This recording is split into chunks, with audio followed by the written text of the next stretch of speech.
بسم الله الرحمن الرحيم. ثم يأتي المنبر ويضع يده على الرمانة التي كانت به تبركا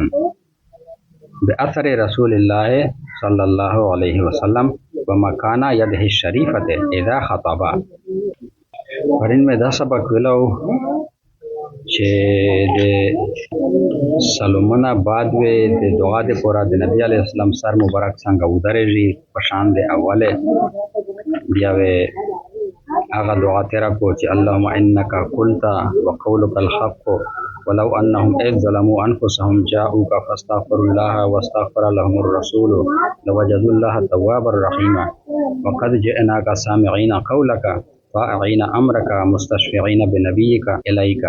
اللهم اغفر لنا ولآبائنا وامهاتنا واخواننا الذين سبقونا بالايمان ولا تجعل في قلوبنا غلا للذين امنوا ربنا انك رؤوف رحيم ربنا آتنا في الدنيا حسنة وفي الآخرة حسنة وقنا عذاب النار سبحان ربك رب العزة عما يصفون وسلام على المرسلين والحمد لله رب العالمين. دغه دعا باندې تاسو ورځي تول بیا ورځي تول شي او چې کومه دعاګونه په ذهن شي حاضر دله او د الله توفیق ور سره مالو هغه دعاګونه ودایو په توګه وایي. دغه دعا نه بعد استوانه ابي لبابا تروشي استوانه ابي لبابا تا استوانه توبه یاوي دغه څنګه توبه قبلېږي ودادو کا مبارکاتا وکو او له ګناه باندې ته باو بوسي او دعاګونه وکړي چې کیمه خوشای د ویغنه بعد ریاض الجنت تروشي هغه نفل وکړو دعاګونه وکړي چې کیمه خوشای تسبیح تهلیل ثنا او استغفار به زیات وي. دینه بعد نن نو سبق ثم يأتي المنبر ويضع يده على الرمانة التي كانت به تبركا بأثر رسول الله صلى الله عليه وسلم ومكان يده الشريفة إذا خطب. ثم يأتي المنبر بيهوي روشي منبر شريف تا یوم خراب وی چې امام پښه درېږي او یو منبر وی چې دای د خطبه د پر پښنی بیا وی روشي ایک منبر تا فیضع یده علی الرمانه التي بیا ودای خپل لوس په هغه رومانه باندې کښېږدي کانت به تبرکان چې په ایک باندې وو تبرک په اثر د رسول الله صلی الله علیه وسلم سره نبی علیہ السلام چې خطبه کوله به په ایک ځای باندې لوسی شو رومانه د ممبر ولا داستان وی داستا چالوس پر دوشي هغه باندې داسه د انار رومان انار ته وی ګول یعنی ګمبد نو ما یو جسم په جوړ کو کنه چې د رومان د انار غوند شکل یې په هغه باندې دای لوس کښې دي د دې پورا چې دای تبرک حاصل کو په اثر د رسول الله صلی الله علیه وسلم سره نبی علیہ السلام په دغه باندې د خطبه په دوران کې لوس دو او مکان یاده شریفه ته دا مکان د مبارک د لوس اذا خطبه هر کله چې د خطبه کوله لینال برکته صلی الله علیه وسلم لینال لام قاعده د دې پورا چې دای حاصل کو برکات نبی صلی الله علیه وسلم ويصلي عليه ودرود ویای په د باندې ويسأل الله ما شاء و دعاګونه وغوړي هغه چې د خوشای نن سبو د حضور صلی الله علیه وسلم د زمونه منبر نشته دا هغه منبر د غزه د لرګینا جوړو او تر امیر معاویه رضی الله تعالی عنہ دور پره داغه منبر وو او بیا هغه ژمن زنه جوړ کړي په دغه دور شه چونکه سالويشت کولا یا کم زیات وخت په تیرو هغه لرګای ډیر زیړ شو او خرابېده نو مزید د خرابېدل نه د بچ کېدل د پورا دا مشوره او ته وشله چې د دنه یو داسې کرامت شای جوړ کړای شي او هغه شای د مسلمانانو په نفع ورسی بیا دغه نه ژمن زه جوړ کړي البته د منبر په زوی باندې د محراب په شکل شه س زوی نمایاں ده که ایک زوی ته مکمله بدلا یو دا سړی اوی شه میزو کو و دعا وکړي یعنی دا مطلب یې شو چې هغه موقع اس بیا نه ملاويږي چې د نور الزاخ مطابق چې هغه رومانه باندې سړی لوس شیر دي ولې چې هغه منبر اس پوت نه ده ثم یاتل اسطوانه الحنانه بیا و د منبر شریف نبادا اسطوانه حنانه تروشي حنانه حنا یحنو باب ضربا غم یا د خوښۍ نه اواز یستل. حنانه ځکه ورته وایي چې دی ډېر زیات ژړلی وي په دا موقع. استوانه حنانه ته وروشي دا د مټې نوم ده. وهي التي فيها بقیة الجزع، و دا هغه دو چې په هغې شی بقایا د هغې خجیرې ډډ دا الذي هغه حن الى النبي صلی الله علیه وسلم چې ویې ژړل نبی صلی الله علیه وسلم ته حین ترکهو چې کله د پرېښه دغه ډاډ. وخطبه علی المنبر، خطبه یې شریک کړه په منبر شریف باندې. حتی نزله تر دې حده پورې چې نبی علیه السلام د منبر شریف نه ارکیز شو. فاحتضنه فسکنه، بیا نبی علیه السلام دو په خپل اغوش رحمت چې وخوسته او دو غلی شله. دا داسې وه چې د عجوه خجیره ډاډ و، دا پرېت و به زه مبارک چې خطبه کوله به هغې ته ټیک ورکړه. به دغې زنانه چې کله په خپلې بچیانو باندې منبر شریف جوړ کړ، بیا خو خطبې دپاره دای ورچیک شه منبر شریف ته، د اغداډ نه دای جدا شه، به اغداډ وژړل د په جدایي یې باندې هغه ژړو د مبارک ورولوېده، دای په پی شه، بیا دای و ترکیز شو، بیا یې لوس په تېر کړل. په حاشیه باندې مولانا اعزاز علي صاحب لیکلی دی په دغه ځای استوانه حنانه باندې چې اخرجت دارمي من طریق عبد الله ابن بريده عن ابيه، چې دارمي د طریقې د عبد الله ابن بريده د خپل پلور نه په دا طریقه روایت ارنقل کړه ده. قال راوی ویای کان النبی صلی الله علیه وسلم یخطب الی جزعین، او چې نبی علیہ السلام یې خطبه کوله جزغې ته به ملا ویروه. فتخذ له منبر، بیا جوړ شو نبی علیہ السلام د پورا منبر. فلما فارق الجزع، پس هر کله چې نبی علیہ السلام جدا شو د ډاډ نه، وغمد الی المنبر الذي صنع له، و د کاست وکړو هغې منبر ته چې جوړ شوی د ده دپاره. جزع الجزع فحن کما تحن الناقة، بیا دې جزع فزغه وکړه ویې ژړل کما تحن الناقة، لکه څرنګه چې یشه جوړي. فرجع النبي صلی الله علیه وسلم فوضع یده علیه، بیا اروپس نبی علیه السلام خپل دست شفقت یې پکې کېږدو. قال او ته یې فرمیل اختره، چې ته خواشه که په دوې خبرې شې، ان اغرسک فی مکان الذي كنت فیه، چې زه ته وکړم په هغ ځای شې چې کوم ځای شې ته وې، فتکونه کما كنت، پسه شوې ته هغه شی چې څرنګې وې. و ان شئت ان اغرسک فی الجنة فتشرب من انهارها وعیونها، وکته غوړې به دې زه وکړم په جنت شې، پسه ته د جنت د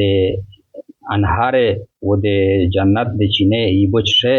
فیحسن نبتو، بیا به کښلاوي بیټه دیتو، و تثمرو و توې میوه رووره. فیاکل اولیاء الله من ثمرتک، بیا به خوري اولیاء الله یعنی جنتیون دیتو د میوې څخه. فسمع النبي صلی الله علیه وسلم وهو یقول، نبی علیہ السلام دا فرمانو ته وکړه چې په دغه دوه شی ته یې واخواشه کا. بیا نبی علیہ السلام وروید په داسې حال شه هغه کلام د ډاډ، وهو یقول چې دو ویل نغم قد فعلت مرتين، چې دا قسم دوا ځله مو کړي دي، یعنی دوا ځله زه شنه شوی یم. فسأل النبي صلی الله علیه وسلم، بیا پوښتنه وکړه نبی علیه السلام نه، یعنی خوښي نبی علیه السلام ته ورکړه. بیا فقال، بیا دو ته وفرمیل اختار ان اغرسه فی الجنة، زه دا خوښوم چې تو زه وکړم په جنت شه. واخرجه الطبراني في الاوسط وابو نعيم مثله من طريق عبد الله بن بريده. مضمون دغه د پښه چې دغه استوانادو چې د نبی علیہ السلام په جدایي باندې فریاد کړو، بیا نبی علیہ السلام ترکیز د منبر نه خپل دست شفقت یې پکې کېږدو او دا مکالمه یې ورسره وکړه. نبی علیہ السلام د دې کلام ورولید، و بیا د نبی علیہ السلام مبارک ولا خواهش چې هغه باندې د رضامندي اختیار کړه. نو یو داسې مولانا زکریا صاحب لیکي په فضایل حج چې د قیامت پورې زه حوض کوثر په غوړه باندې دغه ونه ارشم دی شي او په عامو کا باندې دو شاخه کړه، دفن یې کړه. ممبر سره دفن کړه او په دغه ځای باندې بیا دو په حوض کوثر باندې ارشنا شي د دې سیرته حاجیانو د دې حوض کوثر بچي ويتبرك بما بقي من الاثار النبويه والاماكن الشريفه. دا د دوی مټه ذکر خو تیر شو د استوانه ابي لبابا او د استوانه حنانه. ويتبرك برکات به حاصل کو بما بقي من الاثار النبويه هغه باقی آثار نبوي صلی الله علیه وسلم والاماکن الشریفه و مقامات مقدسه چې کوم د تپوته دي په ریاض الجنت سے وہ مټې دي هغه څه د دې بیان خو تیر شو د دغه نه علاوه 15 مټې نه را یادي هغه څنګه وسړای لوړ شي ازو المنزینا وکړو دعاګونه وی وګوري لکه یوا اوسپوانه وفود دو یعنی هغه مټه چې کیمه څنګه وې د بهر نه ارتلین کی قبایل خلق د مبارک په دست مبارک باندې وی د اسلام بیعت کو ازوی وکشنستل په یو ځای باندې اوسپوانه وفود دو دا مټه د حجره عائشه رضی الله تعالی عنها او حجره فاطمه رضی الله تعالی عنها د دیوار سره متصله ده. د غرانګه اوستوانه خراس خراسین خراس وی سوګیدوري ته پاره کول اوستوانه خراس څنګه وروشي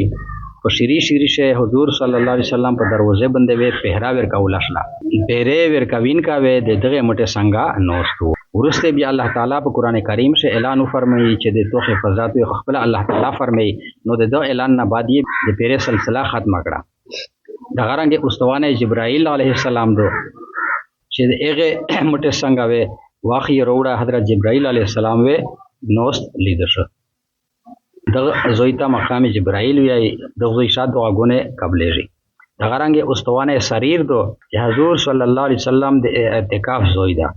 د غرانګه اوستوانه عائشہ دو یعنی هغه زوی چې د په باره شه حضور صلی الله علیه وسلم فرمایلی دي چې د مو په جماعت څخه یو داسې زوی دا چې ایک زوی شه کا سیک دل منځ کول فضیلت مولیم کو پته او تولا کېدا نو نمبر لگاولې د پراوی خلک یس کی پاچای. حضور نبی اکرم صلی الله علیه وسلم د انتقال نه بعد بیبي عائشہ رضی الله تعالی عنها خپل خوري حضرت عبد الله ابن زبیر رضی الله تعالی عنه ته د زوی شالو نو دغه شیا دعاګونه قبلېږي. لہذا د دغه ذکر شوی مقامات زخه چې یو زو یاد سړینا پورته نشي دا اضافه المناسک لیکلي دي. ويجتهد في احياء الليالي مدت اقامته او کوشش وکای او جام دیولې په بيدوراولې د شپې په مندا د اقامت د حاجی په مدینه منوره شه وقت نام مشاهدت الحضرت النبویه وہ کوشش وکای په غنیمت غنل شه د مشاهده د نبی کریم صلی الله علیه وسلم د دربار و زیارته او د مبارک د زیارت فی عموم الاوقات په عام اوقات شه د مبارک سره چې د کیم شي نسبت روغلا ده ایک تویرشی ایک ویش نفلو کو دعاګونه وغوړي او د مبارک زیارت بار بار د مبارک زیارت وسلو. ويستحب ان يخرج الى البقيع فياتي المشاهد والمزارات بیا مستحب دی چې دای روزي یعنی مسجد نبوي شریف نه روزي بقیع تا فياتي المشاهد والمزارات واخد دا مشهد اجتماع منظر اسم ظرف یا خستای شه اجماع زوی د ارجمع کېدل مستحب دی چې روزي دای بقیع تا وروشي مشاهد تا و مزارات تا خصوصا قبر سید الشهداء حمزه رضی الله تعالی عنہ او خود چې کوم شهدا دي د هغه مزارات ته وروشي خصوصا سید الشهداء حضرت حمزه رضی الله تعالی عنہ او بقیع څنګه خو څنګه هغه بقیع بیلی کنه دا بقیع دوا دي هغه یا بقیع بیلی و بل چې کوم دا هغه بقیع غرقاد و جنت البقیع بیلی مشتو سے عام دیکھ سره بلا دی او بقیع اصل سے په لغت سے هغه مزکه طبيعي چې ډېر ولي ولا مزکه چې د ډېر بیٹي ولي وي پښنه ولي وي پښنه په دا وخت چې ډېر بیٹي تر شوی وي کنه د ولي ولا مزکه وي او مستحب دی چې روشي بقیع طرف ته چنانچه مشاهد و مزارات هغه بندای حاضر شي خصوصا د شهیدان سردار حضرت حمزه رضی الله تعالی عنہ قبر مبارک باندې د مسجد نبوي شریف نه تقریبا 15 کیلومتر فاصله باندې دا مقدس او مشهور غار ده چې د په باره شه سرکار دو عالم صلی الله علیه وسلم بار بار دا ارشاد فرمایله ده چې اخذ جبل يحبنا ونحبه احد داسې غر ده چې میر سره محبت کوي او میر د سره محبت کوي. دا هغه غر ده چې په د باندې سن 3 هجری شه دا مشهوره واقعه پیښه شوې وه چې هغې ته جنگ احد ویایي. په دغې غزوه شه سیدنا حضرت حمزه رضی الله عنه شهید کړی شه او د ده وینه مبارکه هندې ژولې وه. هندا د ابو سفیان ښځه وه. په دغه ټیم چې د اسلام نه وروړله وروسته بیا هغې اسلام وروړله ده د فتح مکه په موقع باندې. او په دغې غزوه شه 80 کسان صحابه کرام دغه د شهادت پیاله وڅښله او د دغه غره په لمنه شه په یو اور میدان شه د سید الشهدا حضرت حمزه رضی الله تعالی عنه او د باقی شهداوی احد قبرونه دي.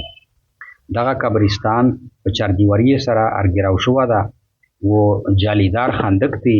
د هغې جالیدار خندق څخه دغه قبرونه کښلي لیدل شي. نو د مدینه منورې د قیام په دوران شه د شهداوی احد زیارت یا مسنون ده. او د میشتو څخه غونډه قبرونه خو نه کنه میشتو څخه قبرونه خو لري چی وي ا قبرونه ټیټ وي خو تیږه چې په شي بیا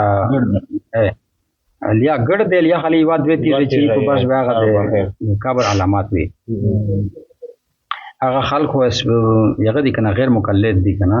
ثم الى البقيع الاخر داینا تو د سوال جواب شروع غي بیا وروشي هغه بل بقیع ته بقیع الاخر اغبل بقیع ته وروشي چې جنت البقیع بلی. ويزور العباس والحسن جویدای زیارت کو د حضرت عباس رضی الله تعالی عنہ د نبی علیہ السلام تر والحسن ابن علي و حسن ابن علي رضی الله تعالی عنہ د نبی علیہ السلام المسائی وبقیه آل رسول الله صلی الله علیه وسلم وبقی آل د رسول الله صلی الله علیه وسلم ويزور امیر المؤمنین عثمان ابن عفان رضی الله تعالی عنہ وزیرات کو د امیر المؤمنین عثمان ابن عفان رضی الله تعالی عنہ و ابراهیم ابن النبی صلی الله علیه وسلم و د ابراهیم چې دای بچای د نبی علیه الصلاۃ والسلام و ازواج النبی صلی الله علیه وسلم و د امهات المؤمنین زیارتونه کو د نبی علیه السلام د بیبیونه و غمته صفیه و د نبی علیه السلام تریر صفیه رضی الله تعالی عنها د زیارت کو و صحابه والتابعین و د صحابه کرام او زیارتونه کو د تابعین زیارتونه کو. 10,000 صحابه کرام دی په جنت البقیع شه رضوان الله علیهم اجمعین. د بقیع اخرنا مراد جنت البقیع ده. جنت البقیع د مدینه منوره هغه وسیع او عریض قبرستان ده چې په یو شی په زراوه صحابه کرام او تابعین اولیاء الله نفوس قدسیه مدفون دي. دا قبرستان مسجد نبوی شریف ته جنوب مشرقي طرف شي واقع ده چې د مسجد نبوی نه په باب بقیع ووزه سیخ وته جنت البقیع ته ورنږه. موجوده وخت چې په مسجد نبوی او جنت البقیع په درمیان چې هیڅ ابدی عمارت حائل نه ده. په دغه قبرستان چې حضور اکرم صلی الله علیه وسلم اهل بیت زخا نه امهات المؤمنین دفن دي. ام المؤمنین حضرت عائشہ صدیقہ رضی الله تعالی عنها، حضرت حفصہ رضی الله تعالی عنها، حضرت سودا رضی الله تعالی عنها، حضرت ام سلمہ رضی اللہ تعالی عنہ، حضرت زینب بنت جحش رضی اللہ تعالی عنہ، حضرت زینب بنت خزیمہ رضی اللہ تعالی عنہ، حضرت ام حبیبہ رضی اللہ تعالی عنہ، حضرت صفیہ رضی اللہ تعالی عنہ. حضور صلی اللہ علیہ وسلم دے اولاد زخا حضرت فاطمہ رضی اللہ تعالی عنہ، حضرت رقیہ رضی اللہ تعالی عنہ، حضرت زینب رضی اللہ تعالی عنہ، و حضرت ام کلثوم رضی اللہ تعالی عنہ، و حضرت ابراہیم رضی اللہ عنہ مدفون دے. ورسرا حضرت زین العابدین رضی اللہ تعالی عنہ و حضرت اکرم صلی اللہ علیہ وسلم تر مبارک حضرت عباس رضی اللہ تعالی عنہ ایک مزاریہ په دغه قبرستان شه ده. دغه قبرستان شه د نبی علیہ السلام تریر مبارکہ صفیہ بنت عبد المطلب و د تر ځای ابو سفیان حارث بن عبد المطلب. ورسرا د نبی علیہ السلام رضاعی میر حضرت حلیمہ سعدیہ رضی اللہ تعالی عنہ دغه په دغه قبرستان شه مدفون ده. او خلیفہ ثالث حضرت عثمان ذو النورین رضی اللہ تعالی عنہ هغه په دغه قبرستان شه مدفون ده. حضرت ابو سعید خدری رضی اللہ تعالی عنہ، حضرت عبد الرحمن بن عوف، حضرت سعد بن ابی وقاص، حضرت اسد بن زرارہ، حضرت عثمان بن مزغون، حضرت انس بن مالک، حضرت علی رضی اللہ تعالی عنہ میر فاطمہ بنت اسد دا ټول په دغه قبرستان شه مدفون دي. میر فاطمہ بنت اسد و صاحب مذهب امام مالک رحمت الله علیه هغه په دغه قبرستان شه مدفون ده. په دغه قبرستان شه په ټوله نه نمایا مزار د حضرت عثمان رضی الله تعالی عنہ دا او جنت البقیع ته د داخله دل نه بعد تقریبا 200 قدمه په فاصله باندې دا کو اس روضه یا تشای نشته دی دغه سه عامه قبره غونډه دا او کچانه پته وکیا چونکه غیر مقلدین دی وهابیون دی بیا د سپکای دغه مبارکین به ادبی ګستاخی کوي مو سره خپل لوست مې نقشه او نقشه مطابق زه و نور درسخان دغه کمال اجي ګل دغه خدای دې وبخشي بس یو اربند روغای شروع کی به دا سمات چې حضرت عثمان دلته اخو مردا اخو جماعت نسو غړې کونه ده کنه دا قسم خبره ده تکای هغه د تو مینه او د هغه جذبات سے کیمی هغه زخمی کو بیا په اردو شعر لګیاشته پاکستانیون یو خلک دا تجربه چې دا غمی سفر دی پیژنې چې دا د کیم قوم سره تعلق لري مشته اردو خوان اروغلاو بیا مو مکالمه سره شریک را مو ته چې دا څه دوه چې میر د دې نه سو وړي نه میر ایصاله ثواب دی درافای او د دې سره یو د میر محبت ته چې د نبی علی السلام صحابه دي دغه محبت په وجه سره وترغلی چې قبر څنګه حاضری وکړه د مبارک د زوی څنګه نږدې دعا وکړه خدای پاک څنګه د مقام او چاچا ته ورغله الله پاک څنګه د یو سړی مقام یو شخصیت نو د تو دعا قبلېږي چې څه خیر وته ورولږي او رسېږي دا د فائدې خبره دي کنه خو خلک ته په پریشانه کوي لکه دا چې په ازادي سره ته دغه قبر ته تلای نشه او پیژندل یا نشه کتبه مدبه اتشان نشته دي په لکه عامه ډری ته چې ورننه اوځي په ډری شوی ته کیم قبر پیژنې چې مونږ قبر کیم ده حالانکه دغه جغرافیا وختینی علما شته چې هغه بیا چاته پاته وي بختوار سړی په خلک ورسیخ شي چې هغه چاته د وختینی نقشه پاته وي او دغه ظالمونه خو سل کوله تیر کړل په 2023 سل کوله تیراشل نو هغه خلک چې هغه چاته د تاریخ پاته و چاته مزارات پاته و هغه خلک اس د دنیا نه رخصت شوی دي نن د میر غونډه خلک پته دي چې کده کې ته به و د نقشه په صحرا باندې دی یو زیارت ته ورسیخ شو خو صحیح کنه یا نه شو ورسیخ دلا او ریکارډینا به خامخا محفوظ وي چې دغه مقام باندې د پلونی صاحب زیارت ته په دغه مقام باندې د پلونی صاحب زیارت ته او د میر د بر صغیر پاک و هند د اکبر زخه فقیه العصر محدث کبیر شیخ اقدس حضرت مولانا خلیل احمد سہارنپوری رحمت الله علیه و حضرت شیخ الحدیث مولانا زکریا رحمت الله علیه هغه یا په دغه قبرستان شه مدفون دي دا ایزاح المناسک لیکلي دي مولانا زکریا رحمت الله علیه جنت البقیع دغه قبرستان ته د دنیا د ټوله قبرستانه نه فضیلت حاصل ده ترمذی شریف حدیث ته چې حضور اکرم صلی الله علیه وسلم ارشاد فرمایي چې کیم سړی ته د مدینه په قبرستان شه د دفن کېدل مکمله وشله هغه سړی د زریر مدینه ته روشي ومړدا شي دکه چې کیم سړی د مدینه په قبرستان شه دفن شي ضرور زه د شفاعت کوم نو دا سړی د نبی علی السلام کلیول شو د خپل کلیول شفاعت د نبی علی السلام کوي نو حاجی حضرات او عمره کوین کی حضرات چې د مدینه منوره زیارت یې نصیب شي بیا دا ډیره د خوش قسمتي خبره ده چې دې ته د دغه قبرستان د زیارت موقع یا ملو کېږي ځکه یو قبر نه پیژنې یا الله پاک ته خو علم وی چې دا سړی په هغه مینه په هغه عقیدت روغلا ده هغه خلک ته ایصال ثواب ده پورا هغه خلک زیارت روغلا ده لہذا د مدینه د قیام په دوران شه دغه قبرستان زیارت حتی الامکان سړی د زیات نه زیات کوشش کوي چې هیڅ موقع د سړی د لوسنا ضایع نشي